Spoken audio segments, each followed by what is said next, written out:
Maligayang pagdating po sa kwento ng milyonaryo. Ako po si Lolo Pedro Reyes. Walang masasakit pa sa hiya ang malaman mong tinangka kang patayin ng sarili mong anak. Inakala niyang isa lang akong matandang walang pakialam na babayaran ang utang nilang 6 na milyong piso. Walang utang na loob, pero hindi nila alam nakita ko ang kanilang trump card. Ang lihim na yaman ko ay hindi pera, kundi kaalaman. Ang akala nilang pawn lang, laking gulat nila'y naging hunter. Ngayon, babawiin ko ang aking dangal at makakamit natin ang hustisya. Kung nasaktan ka na ng sarili mong pamilya, kwentuhan mo ako sa ibaba. Saan ka nanonood ngayon? Simulan na natin ang kwento. Ako po si Lolo Pedro Reyes. 70 na akong taong gulang at ang kwentong ito ay tungkol sa kung paano ko nalaman na tinangka akong patayin ng sarili kong anak. Habang nagpapalit ako ng langis ng aking pickup truck isang Sabado ng umaga, may nakita akong GPS tracker sa ilalim ng sasakyan ko.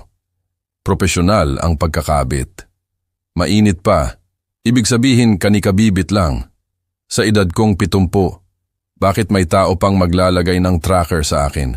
Para malaman ang totoo, ipinadala ko ang tracker na yon sa Canada. Wala akong sinabihan. Naghintay lang ako, nagbantay, nakinig. Pagkalipas ng 12 oras, nagsimulang mag-ring ng walang tigil ang telepono ng anak ko. Namutla siya. At doon ko na nalaman kung sino ang naglagay niyon.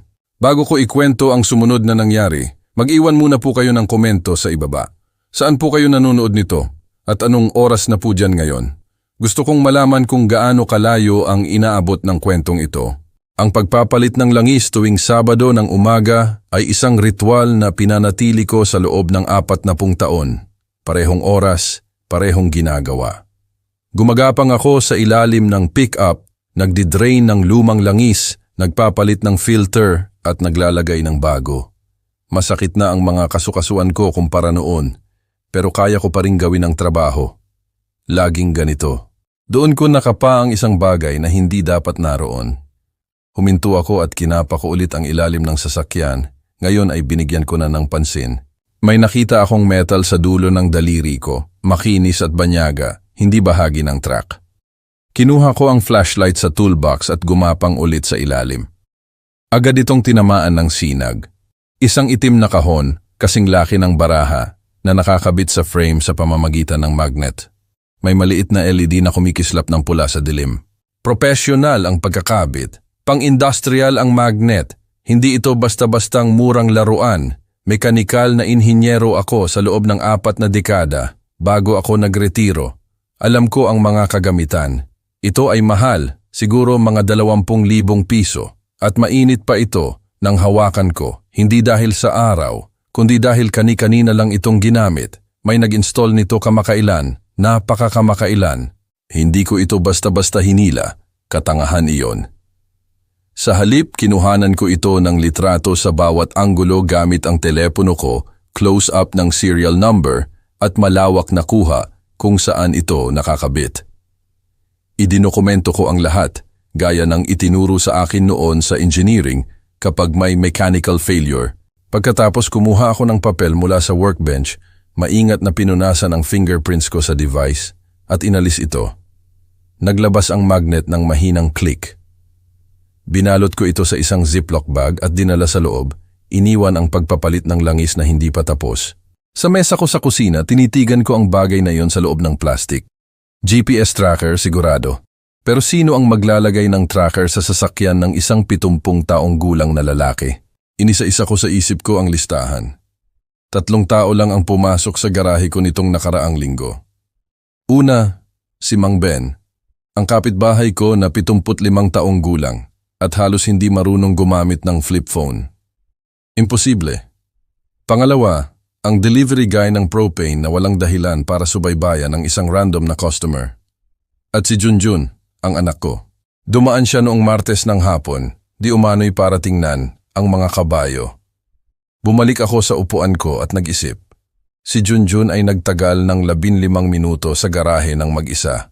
Sabi niya, tinitingnan niya ang tire pressure ng truck. Tumutulong lang daw, sinisiguro ang kaligtasan ng sasakyan ng matanda. Pero si Junjun ay hindi kailanman inalala ang mga kabayo, kahit minsan sa loob ng 35 taon. At ang pagtingin sa tire pressure ay hindi umaabot ng 15 minuto. Nagsimulang magkonekta ang mga piraso sa isip ng isang inhinyero. Ang init ng device ay nangangahulugang aktibo ito at nagpapadala ng signal. May nagbabantay sa bawat galaw ko at gumagamit siya ng propesyonal na kagamitan para gawin iyon. Tiningnan ko ang telepono ko, ang numero ni Junjun sa contacts ko. Nag-alinlangan ang daliri ko. Hindi. May natutunan ako sa 40 taon ng paglutas ng mechanical problems. Huwag magmadali sa konklusyon ng walang datos. Subukan muna ang iyong hinuha. Pagmasdan ang sistema. Tingnan kung ano ang masisira kapag pinindot mo. Binuksan ko ang drawer sa kitchen desk ko at ibinaba ang ziplock bag sa loob. Ang pickup ay mananatili sa garahe. Hindi ako aalis at hihintayin ko kung sino ang magtatanong. Kung may nagtatrack sa akin, malilito sila kung bakit bigla akong huminto sa paggalaw. Isinara ko ang drawer at tumingin sa labas ng bintana sa tahimik kong hasyenda. 3 tao ang may susi sa garahe ko. Isa lang sa kanila ang sapat na may alam tungkol sa mga sasakyan para mag-install ng tracker ng maayos, ang anak ko. Hindi ko tinawagan si Junjun, hindi ko siya kinumpronta. Ginawa ko ang natutunan ko sa 40 taon ng engineering. Subukan ang hinuha bago magbigay ng konklusyon. Tahimik ang linggo ng umaga. Pinakain ko ang mga kabayo, inayos ang bakod, nilinis ang kamalig. Normal na gawain sa weekend. Ang pickup ay nakatambay sa garahe, hindi nagagalaw. Ang tracker ay nasa drawer ko, tahimik, hindi nagring ang telepono ko. Lunes, nanatili ako malapit sa bahay. Inayos ko ang porch railing. Inorganisa ang tool shed, nagluto ng chili na tatagal sa loob ng 1 linggo. Wala pa ring dahilan para magmaneho. Ang truck ay nanatili sa pwesto. 2:00 ng hapon, nag-vibrate ang telepono ko. Junjun. Hello, Tay. Kumusta na po? Ang boses niya ay may kaswal na tono, iyong tono na ginagamit ng tao kapag masyadong nagsisikap na magtunog kaswal. Ayos lang ako, sagot ko. Opo. Wala lang. Hindi lang po ako nakabalita sa inyo. Maayos po ba ang takbo ng truck nyo? Ayan na. Hindi siya nagtanong kung kumusta ang pakiramdam ko. Nagtanong siya tungkol sa truck. Sa totoo lang, may problema ako sa transmission, sabi ko. Pinananatili ko muna sa garahe. Nagbago ang boses niya. Kumulo. Ano po bang sira, Tay? Saan nyo dadalhin? Gaano katagal bago maayos? 3 tanong sa loob ng 5 segundo. Hindi iyon pag-aalala, iyon ay gulat na halos hindi makontrol. Naglislip lang sa pagitan ng gears. Kailangan lang siguro ng bagong fluid. Aayusin ko lang kapag naisipan ko. Pero, bakit ang dami mong tanong tungkol sa truck ko? Katahimikan sa kabilang linya. Pagkatapos, gusto ko lang po kasing siguruhin na ligtas kayo. Sa edad nyo, ang problema sa sasakyan ay delikado. 7 po ako, Junjun. Hindi patay. Binabaan ko siya ng telepono. Hindi tumawag si Junjun para kamustahin ako. Tumawag siya para kamustahin ang truck. Ibig sabihin, binabantayan niya iyon. Martes ng umaga, nagbubunot ako ng damo nang magring ulit ang telepono. Tay? Hinga ang boses ni Junjun. Naiisip ko po, baka dumalaw ako ngayong weekend. Sige, sabi ko. Pero hindi pa rin naayos ang truck. Sigurado po ba kayo na transmission lang? Tumalon ang boses niya ng kalahating octave. Wala nang ibang sira sa truck? Huminto ako sa pagbunot ng damo. Masyadong tiyak ang tanong. Ano pa bang masisira? Nauutal siya. Hindi ko alam. Nagtatanong lang. Ang mga lumang sasakyan, madalas maraming problema. Ayos lang, Junjun. Transmission lang. Pagkatapos kong ibaba ang telepono, umupo ako sa mesa ko sa kusina. 2 tawag sa loob ng 3 araw. Si Junjun kadalasan, 1 beses lang tumawag sa 1 buwan, kung minsan wala pa. At 2 beses siyang nagtanong tungkol sa truck. Hindi tungkol sa akin, hindi tungkol sa hasyenda. Ang truck. Binuksan ko ang drawer at tiningnan ang ziplock bag. Ang LED ng tracker ay kumikislap pa rin ng pula, matiyaga at mapilit. Nagsimulang magkonekta ang mga tuldok sa isip ng isang inhinyero. 6 na buwan na ang nakalipas, tinulungan ako ni Junjun na mag-setup ng Wi-Fi at nagpumilit siyang siya mismo ang gumawa. 3 buwan na ang nakalipas, inayos niya ang laptop ko noong bumagal at gumugol siya ng 1 oras na mag-isa rito. Hindi ito isolated incident. Ito ay isang pattern. Hindi pala ako tinutulungan ni Junjun. Naghahanda siya. Para saan, hindi ko pa alam. Pero ang tracker ay hindi tungkol sa pagpapanatili sa akin na ligtas. Kung iyon ang dahilan, hindi siya magpapanik kapag nasa bahay lang ako. Ito ay tungkol sa kontrol, tungkol sa pag-alam kung nasaan ako sa lahat ng oras. Martes ng gabi, umupo ako sa dilim at nag-isip tungkol sa anak ko, tungkol sa batang natutong magpalit ng langis sa tabi ko sa garaheng ito, na lumaking lalaki na tila hindi ko na pala kilala. Kung si Junjun ay desperado na subaybayan ang mga galaw ko, dapat may dahilan, isang bagay na nagtulak sa kanya na magsinungaling sa sarili niyang ama. Kailangan kong malaman kung hanggang saan ang kaya niyang gawin. Kinuha ko ang telepono ko at nag-scroll sa contacts ko hanggang sa makita ko ang isang pangalan na hindi ko tinawagan sa loob ng maraming taon. Kuya Fidel, long-haul trucker, matandang kaibigan, at isang tao na hindi nagtatanong. Oras na para bigyan si Junjun ng isang bagay na talagang ikababahala. Sumagot si Kuya Fidel sa pangalawang ring. Magaspang ang boses niya mula sa 35 taon ng diesel at kape. Pedro, alam mo bang anong oras na? 6:00 ng umaga. May pabor ako sa iyo. Mahalaga yan kung tumatawag ka ng ganito kaaga. Pwede mo bang dalhin sa Canada ang isang bagay para sa akin? Katahimikan, pagkatapos ay isang mahinang tawa. Anong klaseng bagay? Iyong hindi mo natatanungin. Pagkalipas ng 20 minuto, nakita ko si Kuya Fidel sa I-90 truck stop. Malamig ang umaga. Ang kanyang rig ay naka-idle. Ang makina ay umuungol na parang malayong kulog. Inabot ko sa kanya ang isang maliit na kahon. Ang tracker ay binalot ng bubble wrap at selyado ng tape, walang return address. Ano ang laman nito? Tanong ni Kuya Fidel. Binabaligtad ang kahon sa kanyang makapal na kamay. Walang delikado, walang ilegal. Kailangan lang makarating sa Winnipeg. Huwag mong bubuksan. Huwag mo ring ipapaskan ng Border Patrol kung maaari. Tinitigan ako ni Kuya Fidel ng matagal. Kilala namin ang isa't isa sa loob ng 20 taon. Inayos namin ang sasakyan ng isa't isa at nagbahagi ng beer sa 4th of July barbecue. Alam niya na hindi ako magtatanong maliban kung mahalaga. Kakaiba kang matandang lalaki, Pedro. Alam ko. Babalik ba ito sa akin? Hindi. Tumango siya at isiniksik ang kahon sa likod ng kanyang upuan. Magte-text ako kapag tumawid ako ng border. Umalis ang truck niya pahilaga at ang pulang ilaw ay nawala sa fog. Naghintay ako hanggang hindi ko na ito makita. Pagkatapos ay umuwi ako. Ang paghihintay ang pinakamahirap na bahagi. Pinakain ko ang mga kabayo, tiningnan ng bakod, gumawa ng sandwich. Hindi ako kumain. Pinanatili ko ang telepono ko sa bulsa, nakatodo ang volume. 2:00 ng hapon, wala. 5:00, wala pa rin. 7:00, nag-vibrate ang telepono ko. Text mula kay Kuya Fidel. Tawid na. Delivered sa kaibigan mo. Nag-type ako pabalik. Salamat, may utang ako sa iyo. 8:00 ng gabi, naghuhugas ako ng pinggan nang mag-ring ang telepono ko. Junjun. Hello, Tay. Kumusta po? Masyadong masigla, pilit. Nagluluto ng hapunan, sabi ko. Kakatawag mo lang, nasa bahay ka. Saan pa ba ako pupunta? Oo nga po, ang truck sira pa rin? Inaayos pa rin. Kaya nasa hasyenda lang kayo. Hindi nagmamaneho kung saan-saan. Dahan-dahan kong ibinaba ang dish towel. Junjun, tungkol saan ba ito? Wala po. Sinisiguro ko lang naayos kayo. Ang boses niya ay mahigpit, parang alambre na malapit ng maputol. 9:00 ng gabi, nagring ulit ang telepono. Tay, nasaan kayo? Hindi bati, kundi utos, may hilaw na panik. Nasa bahay ako kung saan ako buong araw. Bakit ka sumisigaw?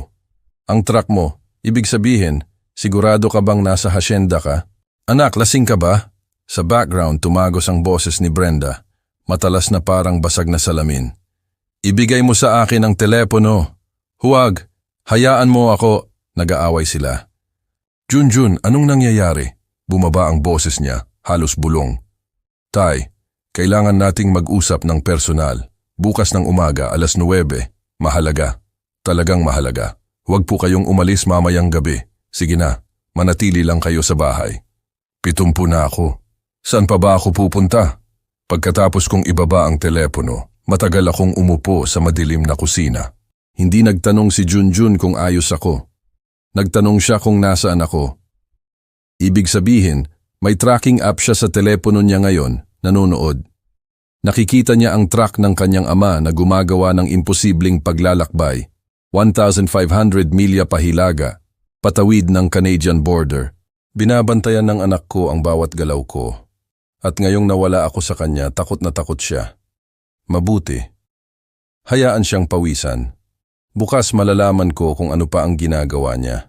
Hindi ako nakatulog ng gabing iyon. May sinabi si Junjun na bumabagabag sa akin. Sigurado ka bang nasa hasyenda ka? Paano niya malalaman kung wala ako? Ang tracker ay nasa Canada. Maliban kung may ibang paraan siya para bantayan ako. 1:00 ng umaga, naglakad ako sa opisina ko. Ang laptop ay nakapatong sa desk. Tinulungan ako ni Junjun na mag-setup ng Wi-Fi 6 na buwan na ang nakalipas at inayos niya ito ng 3 beses nang bumagal ito. Binuksan ko ang task manager. Tinuruan ako ni Junjun niyan kabalintunaan. Siniscan ko ang mga running processes. Karamihan ay kilala ko pero may isa na namumukod tangi. Remote Access Service.exe. Tinitigan ko ito sa loob ng 1 buong minuto. Halos i-google ko ito sa laptop, tapos huminto ako. Kung may nanonood sa screen ko, malalaman nila na nahanap ko ito. Kinuha ko ang telepono ko at nag-search doon. Ang mga resulta ay nagpakabog sa kamay ko. Remote desktop software, pinapayagan nito ang isang tao na tingnan ang iyong screen, i-access ang mga file, kontrolin ang iyong computer kahit saan. Tiningnan ko kung kailan ito na-install. 6 na buwan na ang nakalipas, ang eksaktong araw na tumulong si Junjun sa Wi-Fi. Nagukay ako ng mas malalim sa file access logs. Mga kamakailang file na na-access ng remotely, bank statements, legal documents, emails, property deed. Lahat ay na-access kapag wala ako sa bahay. May nagbabasa ng lahat, ang mga account ko, ang mga password ko, ang buong buhay pinansyal ko.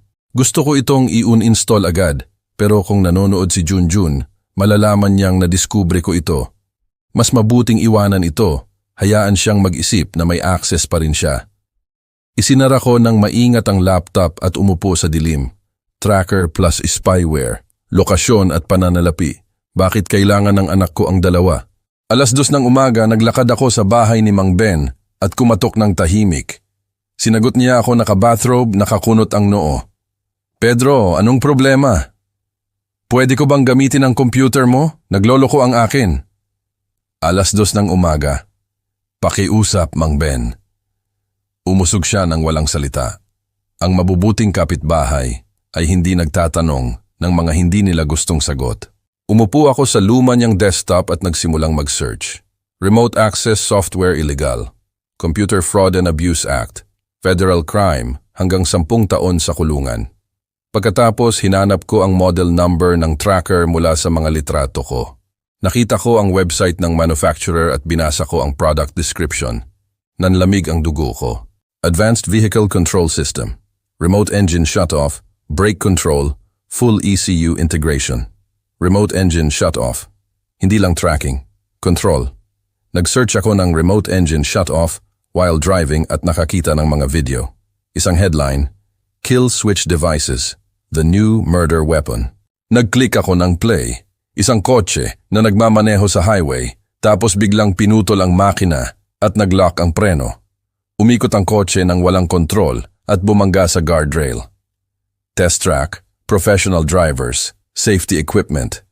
Pero malinaw ang mensahe. Sa totoong highway, hindi mabubuhay ang driver. Umupo ako, manhid. Hindi lang ako binabantayan ni Junjun. Nag-install siya ng armas sa truck ko. Kaya niya akong patayin sa isang pindot lang sa telepono niya habang nagmamaneho ako sa highway kahit saan. Nagpasalamat ako kay Mang Ben at naglakad pa uwi sa malamig na dilim. Ang anak ko ay may kakayahang patayin ako ng remotely. Isang pindot, isang sandali, patay. Ang tanong ay hindi na kung paano. Ang tanong ay bakit. 6:00 ng umaga noong Huwebes, tumawag ako ng 2. Una, kay Ativan Carding Luna na nag-asikaso ng testamento ng asawa ko na si Lola Esther 10 taon na ang nakalipas. Pangalawa, kay Mang Lito sa auto shop. Pagsapit ng tanghali, Malalaman ko kung paranoid lang ako o kung talagang tinatangka akong patayin ng anak ko. Ang opisina ni Atty. Luna ay nasa downtown. Dumating ako ng 9:00 na may USB drive na puno ng screenshots mula sa computer ni Mang Ben, mga larawan ng tracker, ebidensya ng spyware. Tumayo si Atty. Luna mula sa kanyang desk, nababahala na ang mukha. Anong problema, Pedro? Inabot ko sa kanya ang USB drive. Isinaksak niya ito, nag-click sa mga file. Dumilim ang kanyang ekspresyon sa bawat imahe. Ito ay surveillance ng walang pahintulot. Posibleng felony. Meron pa, sabi ko. Sa tingin ko, may nagtangkang mag-file ng power of attorney sa pangalan ko. Nanatiling nakahinto ang mga daliri ni Atty. Luna sa keyboard. Sa tingin o alam mo, kailangan kong pakicheck mo. Bumaling siya sa computer niya, nag-access sa state records. 5 minuto ng pag-type. Pagkatapos, tumingin siya sa akin. Pedro, umupo ka. Nakaupo na ako. 2 linggo na ang nakalipas, may nagsumite ng durable power of attorney gamit ang pirma mo. Ang notary public ang nag-flag. Mukhang kahina-hinala ang ID. Sinubukan kitang tawagan, pero nasa fishing cabin ka pala. Walang cell service sa loob ng 4 na araw. Tumango siya, ibinaling ang screen sa akin. Ang pirma ay mukhang 95% totoo, halos perpekto. Kung hindi ko yun nahuli, si Junjun na ang may legal na kontrol sa lahat. Ang hasyenda mo, ang pensyon mo, ang medical decisions mo, lahat. Paano niya nakuha ang pirma ko? Ang spyware, maaari siyang mag-scan ng mga lumang dokumento, manipulahin ang mga imahe. Huminto si Atty. Luna. Pedro, maaari siyang sumubok ulit, at sa susunod, mas magiging maingat siya. Kumuha siya ng isa pang file mula sa drawer niya. 3 araw na ang nakalipas, may gumamit ng ari-arian mo bilang collateral para sa utang. Ang silid ay bahagyang tumagilid. Imposible yan, bayad na ang hasyenda sa loob ng 12 taon. Alam ko, ang title company ang nag-flag at tumawag sa akin. May pumeke ng pirma mo sa isang loan application. 6 na milyong piso, PHP 6,000. Ang numero ay tumama sa akin na parang kamao. Sino ang magpapahiram ng ganyan kalaki? Hindi ito lehitimong nagpapahiram. Ito ay isang loan shark operation na nagkukubli bilang investment firm. Mataas na interes, marahas na paraan ng pagkolekta. Kapag hindi nagbayad ang mga tao, hindi niya tinapos. May utang si Junjun sa kanila. Tumango si Atty. Luna. Malaki. At ginamit niya ang hasyenda mo nang walang kaalaman mo. Kung nakuha niya muna ang power of attorney, magiging legal yon. 11:00, nagmaneho ako sa auto shop ni Mang Lito, dala ang mga litrato ng tracker. Amoy langis at goma ang garahe. Tiningnan ni Mang Lito ang mga larawan at tumigas ang mukha niya. Saan mo ito nahanap? Sa ilalim ng pick-up ko. Dinala niya ako sa opisina niya. Tinype ang model number sa computer niya. Pedro, hindi lang ito GPS. Ito ay kill switch device, paliwanag niya. Kumokonekta sa engine control unit. Maaaring putulin ang gasolina, i-disable ang makina, i-lock ang preno. Nag-pull up siya ng video.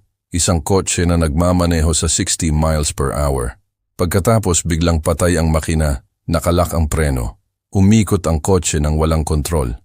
Sa highway speed, mamamatay ka. Maaari mo bang i-trace kung sino ang bumili? Hindi. Dark web, hindi matrace. Pero kung sino man ang nag-install nito, may physical access sa truck mo at alam ang ginagawa nila. Tiningnan niya ako ng seryoso. Pedro, ito ay attempted murder. Kailangan mong tumawag sa pulis. Nagmaneho ako pauwi ng dahan-dahan. Tinitingnan ang bawat kotse sa mirrors ko. May 6 na milyong, PHP 6,000, dahilan si Junjun para patayin ako. Mayroon siyang mga tool para gawin iyon. At ayon kay Atty. Luna, darating ang mga loan sharks sa loob ng 2 linggo. Iyon ay 12 araw na ang nakalipas. Mayroon akong 48 oras na natitira. Hindi rin ako natulog noong Huwebes ng gabi. Sa halip, umupo ako na may malamig na kape at isang numero ng telepono na hindi ko tinawagan sa loob ng 15 na taon. Retiradong Detective Mike Santiago, ang tanging taong pinagkakatiwalaan kong mag-imbestiga sa buhay ng anak ko nang walang paghatol. 2:00 ng umaga, binuksan ko ang notebook ko at isinulat ang isang timeline. 6 na buwan na ang nakalipas, spyware na install. 2 linggo na ang nakalipas, power of attorney attempt. 1 linggo na ang nakalipas, tracker na install. 3 araw na ang nakalipas, loan application. Malinaw ang pattern, lumalalang paghahanda. Kinuha ko ang telepono at nagdial. Sumagot si Mike sa pangatlong ring, makapal ang boses sa antok. Dapat ay mahalaga ito. 2:00 ng umaga na. Mike, si Lolo Pedro Reyes ito. Katahimikan. Pagkatapos, luminaw ang boses niya. Pedro, anong problema? Kailangan kong imbestigahan mo ang isang tao, ang anak ko. Mahabang pause. Alam ni Mike na hindi ako tatawag maliban kung desperado na. Ano ang kailangan mo? Lahat. Ang pananalapi niya, kung sino ang may utang sa kanya, kung ano ang ginagawa niya, bago magbukas. Masyadong mahirap yan. Babayaran ko ng triple ang rate mo. Pedro, hindi ko kailangan ng pera mo. Kung tumatawag ka tungkol sa anak mo ng 2:00 ng umaga, sapat na ang sama niyan. Bigyan mo ako ng 4 na oras. 6:00, nagring ang telepono ko. Pedro, umupo ka. Nakaupo na ako. Ang anak mo ay nalulunod. Humiram ng 6 na milyong piso, PHP 6,000 mula sa isang firm na tinatawag na Apex Investment Solutions, ang mga loan sharks na binanggit ni Attorney Luna. Mas masahol pa, sila ay nasa ilalim ng investigasyon ng FBI, money laundering front. Kapag hindi nagbayad ang mga tao, nawawala sila. Nanlamig ang dugo ko. Gaano karaming oras ang meron siya? Binigyan siya ng 2 linggo. Iyon ay 12 araw na ang nakalipas. Sa loob ng 2 araw, darating sila para mangolekta. Kukunin nila ang hasyenda kasama ka man o wala. Huminto si Mike. Pedro, ibinenta ka ng anak mo sa mga delikadong tao. Bakit siya humiram ng ganoon kalaki? Nag-aalangan si Mike. Sugal, online poker, crypto trading. Nawala ang lahat. Plus, ang medical bills ni Brenda, elective surgery na hindi sakop ng insurance. Nalulunod sila. Sa halip na humingi ng tulong sa akin, nagpasya silang kunin ito. Isa pang pause. Pedro, mayroon pa. Ayon sa source ko sa loob ng Apex, nagpadala sila ng isang tao para i-evaluate ang collateral kahapon. May nagbabantay sa hasyenda mo, kumukuha ng litrato, sinisigurado na nagkakahalaga ito ng 6 na milyong piso. PHP 6,000. Tumingin ako sa labas ng bintana. Ang hasyenda ay tahimik. Pedro, kailangan mo ng proteksyon. Ang mga taong ito ay hindi nakikipagnegosasyon. Ano ang karaniwan nilang ginagawa? Naging patag ang boses ni Mike. Ginagawa nilang available ang collateral sa pamamagitan ng pag-aalis ng mga balakid. Ako ang balakid. Oo. Sa loob ng 2 araw kung hindi magbayad si Junjun, kukunin ka nila at hindi lang sila magtatanong na pumirma ka sa mga papel. Ano ang dapat kong gawin? Tumawag sa FBI. Tumawag sa lokal na pulis. Kumuha ng proteksyon. Bigyan ko sila ng gusto nila. Ibig mong sabihin si Junjun na may ebidensya, na may pag-amin sa lahat? Pedro, gusto ng mga taong ito ang hasyenda. Pero kung si Junjun ay nasa kustodiya ng FBI, nagiging invalid ang collateral. Ang loan fraud ay malalantad. Ang Apex ay iimbestigahan. Mawawala ang lahat sa kanila. Nagsasalita ka tungkol sa pag-set up ng sarili mong anak. Nagsasalita ako tungkol sa pagpigil sa kanya bago niya ako patayin. Binigyan ako ni Mike ng 2 numero ng telepono. Isa para sa FBI, isa para sa safe house kung kailangan kong tumakas. Isinulat ko ang mga ito, nagpasalamat sa kanya at ibinaba ang telepono. Pagkatapos, tinitigan ko ang mga numerong iyon ng matagal. Pagdating ng pagsikat ng araw, nagawa ko na ang desisyon ko. Hindi ako tatakas, lalaban ako. Biyernes ng umaga, namili ako. Hindi para sa groceries, hindi para sa feed, hindi para sa anumang bagay na dapat bilhin ng isang lalaki sa edad ko. 8:00 ng umaga, nagmaneho ako patungong Billings, isang malaking syudad, na may iisang layunin, mga kamera, isang recorder, at isang murang laptop na walang sino man kundi ako ang makaka-access. At bago lumubog ang araw, kailangan kong tumawag na magbabago sa lahat. Isang tawag na maaaring magligtas sa buhay ko o pilitin ang komprontasyon na iniiwasan ko. Sa alinmang paraan, pagsapit ng gabi, wala nang atrasan. Eksaktong 8:00, lumabas ako sa highway at nagtungo sa silangan. Hindi ako dumaan sa maliliit na bayan. Ang mga maliliit na bayan ay mabilis magkalat ng tsismis at hindi ako makakapayag ng mga mausisang mata. Ang billings ay nag-aalok ng anonymity. Kakabukas lang ng Best Buy nang pumasok ako. Lumapit ang isang batang clerk habang tinitingnan ko ang security aisle. "Nagsiset up ng system, sir?" tanong niya. "Ganyan na nga," sabi ko. Nagbayad ako ng cash para sa 4 na Blink mini cameras at isang no-frills na laptop. Walang accounts, walang cloud, walang matrace. Pauwi ininstall ko ang mga kamera sa loob ng 3 mabagal sadyang oras. Ang una ay sa sala, nakatago sa pagitan ng mga lumang aklat ni Lola Esther. Ang pangalawa ay sa likod ng orasan sa kusina. Ang pangatlo ay nakatago sa loob ng isang kahoy na bahay ng ibon na nakatanaw sa porch. Ang pang-apat ay isiniksik ko sa likod ng naka-frame na larawan ni Lola Esther sa opisina ko. Lahat ng 4 ay nag-stream lang sa bagong laptop. Ang compromised na laptop na nahawakan ni Junjun ay nanatiling nakasara. Nang mag-online ang lahat, tiningnan ko ang bawat anggulo. Walang blind spot. 1:00 ng hapon, tinawagan ko si Atyron Thomas Wee. "Thomas, kung i-record ko ang anak ko na inaamin ang ginawa niya, admissible ba ito? Ang Montana ay one-party consent state. Kailangan niyang sabihin ang 3 bagay," sabi niya. "Ininstall niya ang tracker. Alam niya kung ano ang kaya nitong gawin. At ginamit niya ang ari-arian mo. Ipinapahiwatig nito ang fraud, attempted homicide, at elder exploitation." Isinulat ko ang 3 puntos sa notebook ko, nanginginig ang kamay ko. 2:00, tinawagan ko ang numero na ibinigay sa akin ni Mike Santiago, FBI Billings Field Office.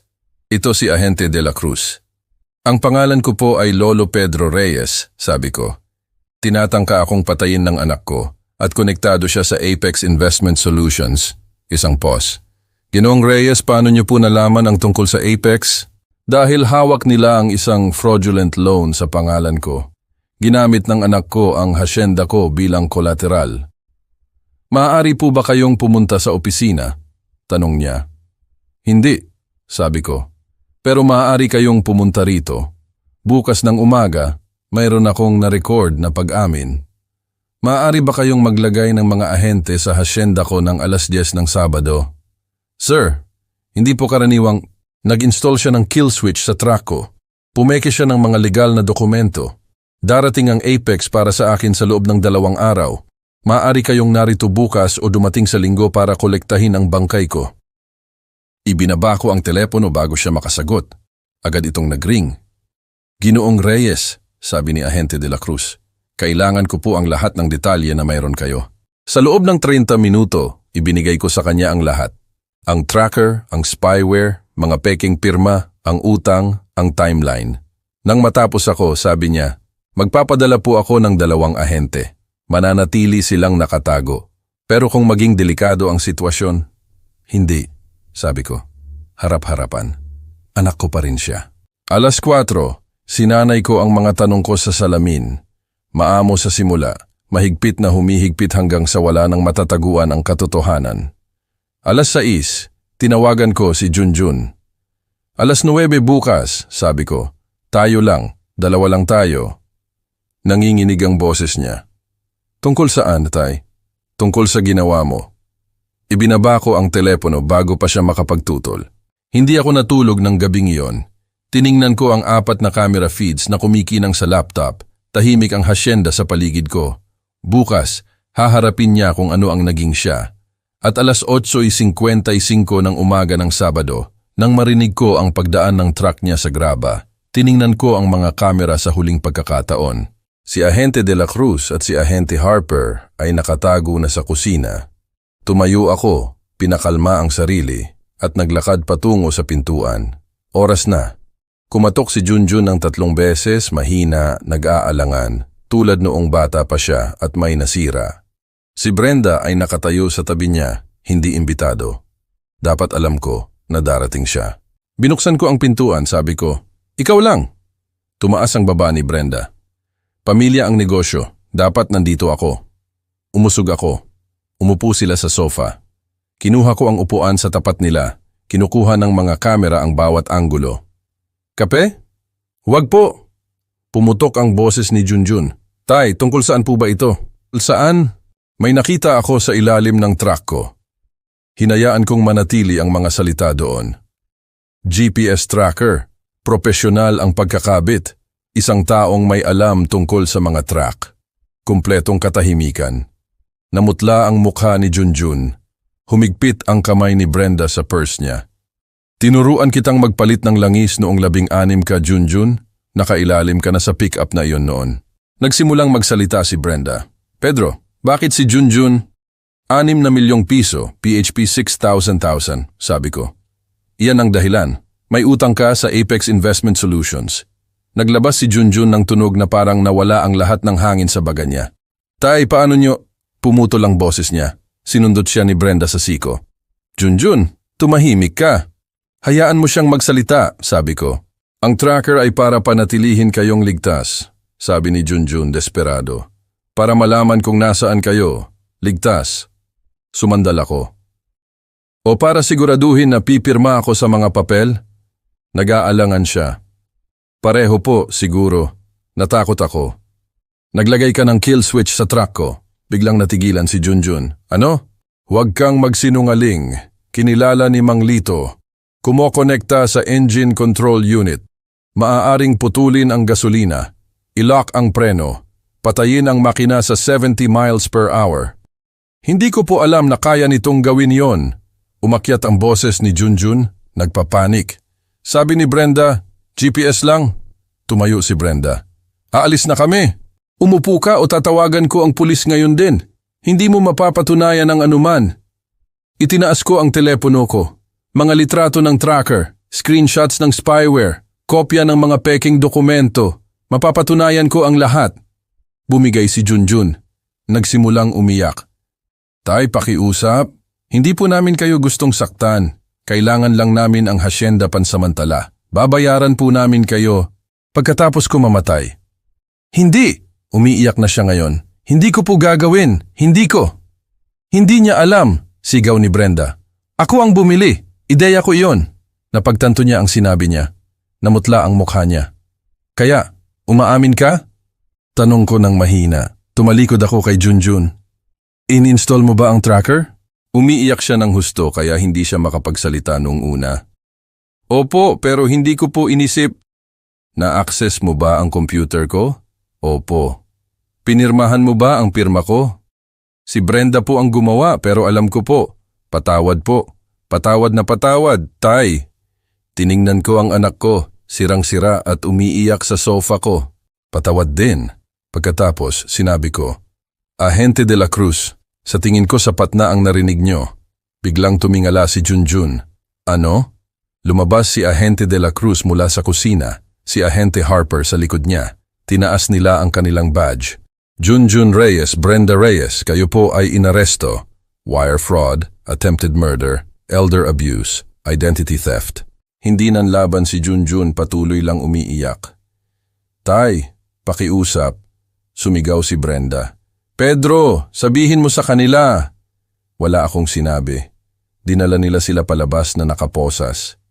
Sa bintana ng kotse, lumingon si Junjun sa akin. Umaagos ang luha sa mukha niya. Hindi ako kumaway. Masyadong tahimik ang bahay pagkatapos nilang umalis. Kinuha ni Ahente de la Cruz ang statement ko. Si Junjun at Brenda ay aarigluhin sa Lunes. Nakamit ko ang hustisya, pero hindi ito pakiramdam ng panalo. Wala lang. 6 na buwan. Ganon katagal bago umandar ang hustisya. 6 na buwan bago lumipas ang taglamig, bago matunaw ang niyebe, bago bumalik ang kapayapaan. Umupo ako sa porch ko ng umaga ng tagsibol na iyon, kasama si Scout sa tabi ko, isang border collie na inampun ko 3 buwan na ang nakalipas. Sa kamay ko ang ika-5 sulat ni Junjun. Ang unang 4 ay nanatiling hindi nabubuksan sa desk ko. Iba ang pakiramdam ng isang ito. Bumalik ang isip ko sa Enero. Nakatayo si Junjun sa harap ng hukom na naka-orange jumpsuit, 20 pounds ang nabawas sa timbang. Nang sabihin ng hukom ang 8 taon sa federal na kulungan, 30 taon na, bumagsak ang balikat ni Junjun pero tumango siya. Natagpuan ng mga mata niya ang sa akin. Hindi ako umiwas. Hindi rin ako ngumiti. Lumaban si Brenda sa mga kaso niya, nag-angkin ng inosente. Hindi sumang-ayon ang jury. 5 taon kasama ang $100,000 na multa, mahigit PHP 5,600,000. Sumigaw siya sa akin habang umaalis sa courtroom. Kasalanan mo ito! Ni-raid ng FBI ang Apex Investment 2 linggo pagkatapos. 12 ang inaresto. Nakatulong ang testimonya ni Junjun. Ang hasyenda ko ay nakalock na sa isang irrevocable trust ngayon. Ligtas. Tumahol si Scout sa isang paru-paro. Nakahanap ng ritmo ulit ang buhay. Dumaan si Mang Ben 2 beses sa isang linggo. Inasikaso ni Atimer Luna ang mga legal na gawain. Ang mga bangungot ay halos huminto na. Hindi na ako tumitingin sa ilalim ng truck ko. Sumali ako sa isang elder abuse support group. Nagbigay ng mga talks sa mga senior center tungkol sa mga warning signs. 3 pamilya ang lumapit pagkatapos. Tinulungan ko silang makita ang mga pattern. Masarap sa pakiramdam na maging kapaki-pakinabang sa halip na biktima lang. Nag-ring ang telepono ko, hindi kilalang numero. Ginong Reyes, si William Hayes po mula sa Boise. Nakita ko ang numero nyo sa isang elder abuse forum. May nakita po ako sa ilalim ng kotse ko, GPS tracker, nawawalang mga dokumento. Ang anak kong babae ay nagtatanong tungkol sa power of attorney. Alam ko ang kwentong ito. William, huwag kang magpanik. Idokumento ang lahat. Kumuha ng abogado. I-check ang computer mo para sa spyware. Huwag kang komprontahin ang sino man ngayon. Bakit niyo ako tinutulungan? Hindi niyo ako kilala. Tiningnan ko si Scout, ang hasyenda ko. 6 na buwan na ang nakalipas, nasa posisyon mo ako. Hindi ka baliw. Protektahan mo ang sarili mo. Hindi iyan selfish. Iyan ay survival. Nag-usap kami ng 10 minuto pa. Ibinigay ko sa kanya ang numero ni Atimer Luna. Nang ibaba ko ang telepono, gumaan ang pakiramdam ko. Binuksan ko ang sulat ni Junjun. Nanginginig ang sulat kamay niya. Tay, hindi ko po inaasahan ang pagpapatawad. Mahirap po sa kulungan, pero kailangan ko pong narito. Nakakatulong ang therapy. Naiintindihan ko na po ang ginawa ko. Hindi po kayo nagkulang sa akin. Ako po ang nagkulang sa sarili ko. Tama po na isinumbong niyo ako. Nailigtas niyo po ang buhay ko. Mahal ko po kayo. Junjun, binasa ko ito ng 2 beses. Tinupi ito, hindi ko siya tinawagan. Siguro balang araw. Hindi ngayon. Sinundot ni Scout ang kamay ko. At least ikaw ay tapat na bata. Ang langit ay walang katapusan at asul. Nag-isip ako tungkol kay William na nakikipaglaban sa parehong laban. Si Junjun sa kulungan, umaasa na nagiging mas mabuti. Ang sarili ko sa edad na 70, nag-iisa pero buhay at malaya. Tinanong ng mga tao kung nagsisisi ba ako na isinumbong ang sarili kong anak. Ang sagot ay hindi. Ang alternatibo ay ang hayaan siyang patayin ako. Sabi nila, blood is thicker than water. Mas matindi ang ugnayan ng pamilya kaysa sa iba. Pero natutunan ko, self-preservation is thicker than blood. Ang pagpapanatili ng sarili ay mas matindi kaysa sa dugo. Hindi iyan selfish, iyan ay survival. Itinago ko ang sulat ni Junjun. Hindi dahil pinatawad ko na siya, kundi dahil baka, pagkatapos ng mga taon, may pagkakataon. Hindi para sa kung ano ang mayroon kami, wala na iyon, kundi para sa isang bagay na tapat. O baka hindi. Baka ang ilang sirang bagay ay hindi na maayos. Sa alinmang paraan, narito ako, sa hasyenda ko, kasama ang aso ko, isinasabuhay ang buhay ko.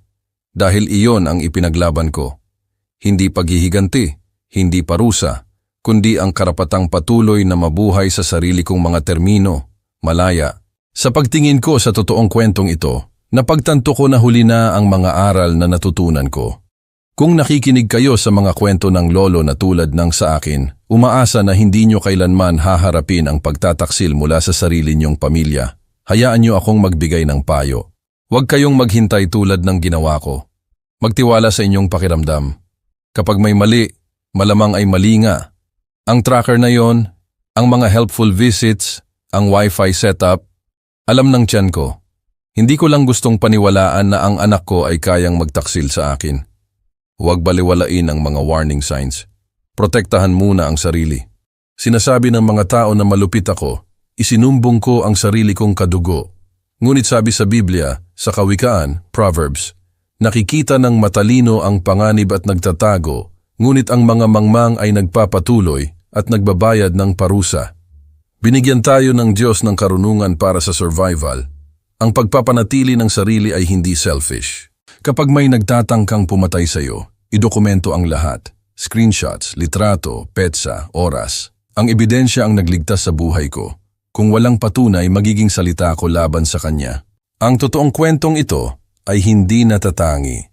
Laganap ang elder abuse ngayon.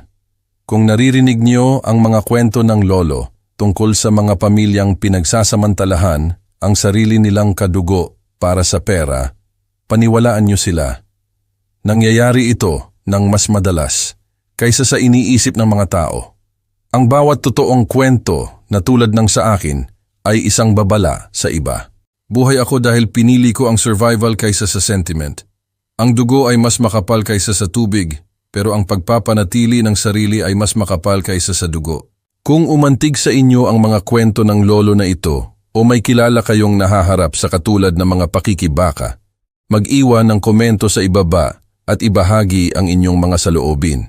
Ibahagi ang kwentong ito sa inyong pamilya. Maari itong magligtas ng buhay ng isang tao. Mag-subscribe sa aming channel upang hindi nyo kailanman mapalampas ang mga totoong kwento na mahalaga. Ang inyong suporta ay tumutulong sa mga mahalagang mensaheng ito na maabot ang mga taong pinakanangangailangan. Salamat po sa pakikinig. Maraming nagtatanong sa akin kung nagsisisi ba ako na isinumbong ko ang sarili kong anak. Ang sagot? Hindi. Ang survival ang pinili ko, hindi ang sentiment. Natutunan ko, ang pagpapanatili ng sarili, mas makapal pa sa dugo.